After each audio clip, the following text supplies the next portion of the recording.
আসসালামু আলাইকুম। তো আজকে আমরা একটা নতুন সাইডে আপনার একটা ডুপ্লেক্স বাড়িতে চলে আসলাম ছাদে পাইপ দেওয়ার জন্য। তো এখানে আমরা রুম হচ্ছে আপনার 4টা, বেডরুম, ড্রয়িং ডাইনিং হচ্ছে 2টা।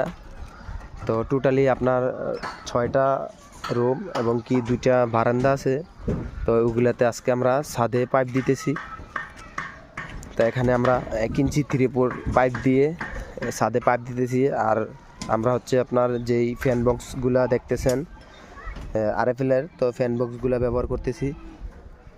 তো এইভাবে আমরা আগে সর্বপ্রথম আপনার সেট করে মাপ দিয়ে প্রত্যেকটা রুমে ফ্যান বক্স ফালাই নিছি। তো আর বিষয়টা হচ্ছে কি, অনেকেরই রুমের মাঝখানে দেয় ফ্যান বক্স, আসলে এটা ঠিক না। কিন্তু যে কোনো এক সাইডে দিতে হয়, যেই পাশে আপনার খাটটা বাঁধবে ওই পাশে মাপ দিয়ে দিলে কিন্তু ভালো হয়। তো আমরা এইভাবেই দিতেছি।